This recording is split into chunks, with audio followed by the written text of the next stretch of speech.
Why is it that this polygamy and plurality of wives was granted in the Old Testament, but today that's prohibited? Why is there a difference in marriage laws in the Old Testament versus Well, the New? I believe the fathers explained that after the flood and the devastation of the human race, decimation of the human race, that God allowed, for the sake of the primary purpose of relations, that is, giving life, He had allowed a derogation from the secondary purpose, which is the unicity of the bond, meaning that He could allow a man to have relations with women for the sake of repopulating the earth.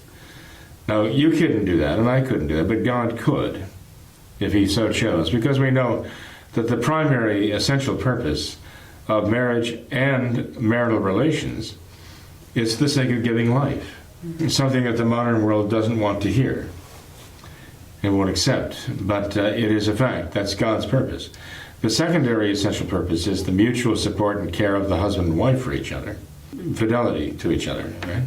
Could God actually derogate from the secondary cause for the sake of promoting the primary purpose, that is, of giving life and repopulating the earth?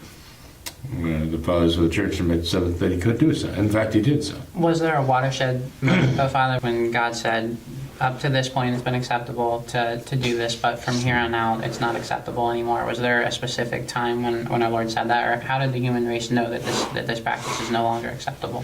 Well, in the time of Moses, of course, the Ten Commandments, there was I guess you might say, a tightening up of the rules as they had been known from the time of the fathers, the patriarchs, to the time of Moses.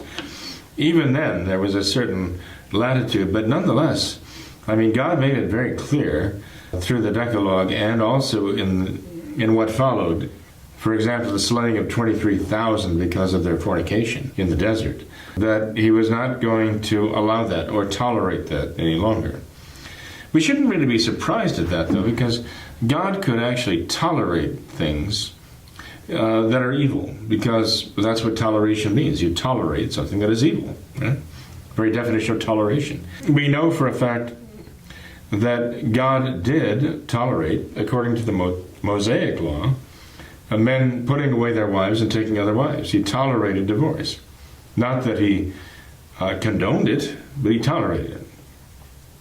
When our Lord came, He completely banned it. When He was confronted with the question of whether a man could put away his wife and take another, our Lord said, no. And when it was objected, well, Moses said we could, our Lord said, Moses basically tolerated this because of the hardness of your hearts. But it was not that way in the beginning, and it's not going to be that way from now on. And our Lord made it very clear. He said, a man who puts away his wife and takes another commits adultery. And the woman who takes another husband commits adultery. He was very emphatic about it. This is one of the reasons why these people hated Him. Because He was actually accusing those who'd been doing this, the Pharisees, Sadducees, and so on, He was accusing them of being adulterers. He was accusing them of actually committing adultery. Well, they were the ones who sat in judgment and killed the adulterers. If they caught an adulteress, they would kill her. They tried to. Once they brought an adulteress to Him and said, Moses said she should die. What do you say? And then our Lord now is here telling them that they actually also were doing what is really adultery. And He banned them. He forbade them to do it. They hated Him for that. As you recall, even the apostles later, afterwards, came to our Lord and asked Him, how can this be? It was just taken for granted. Some people have a hard time understanding how this could be, that in the law of Moses, and even in the Ten Commandments, as they were brought down from Mount Sinai by Moses, the last commandment was, and you can look this up in Exodus chapter 20, the last commandment was, thou shalt not covet thy neighbor's house, semicolon, neither shalt thou desire his wife, his manservant, nor his maidservant, nor his ox, nor his ass, nor anything that belongs to him. So not only did the wife not come first, the house came first. The wife was listed, but she was listed with the slaves and with the livestock. Now one would read that today and say, my goodness, this isn't God's desire. This isn't God's way of looking at the woman, right? He created the woman to be the companion and the helpmate and the supporter of man, right? And flesh of his flesh and blood of his blood, right? Now in the Ten Commandments brought down by Moses, she's listed with the ox and the donkey and the slaves. Well, people have to understand that God did not condone this, and he was going to change it, but he himself would change it in person. As the second person of the Blessed Trinity made man, he would come personally to change that and give the command. But he was also willing to pay the price of the wrath of those who would not accept it. He wasn't going to put Moses in the position of having to confront the people with that because they would not have accepted it. There are a number of things that God did in the Old Testament that were steps in the direction. That's why in the Sermon on the Mount, our Lord himself says, "It was said to you of old, but now I say to you this." And our Lord wasn't saying the old law was defective. What he was saying was it was not perfect. And I have not come to destroy the law, but to perfect the law. And our Lord could only say that if the old law was not perfect. And here we see that it wasn't. And the reason why the old law was not perfect is because, let's face it, the people were so imperfect that if Moses had come down that mountain telling them, "No divorce, it's all over now, stop that," they would have killed him.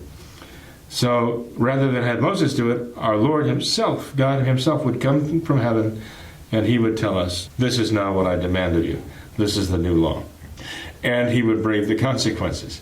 So, yes, there were things in the Old Testament that God tolerated because they were the result of sin.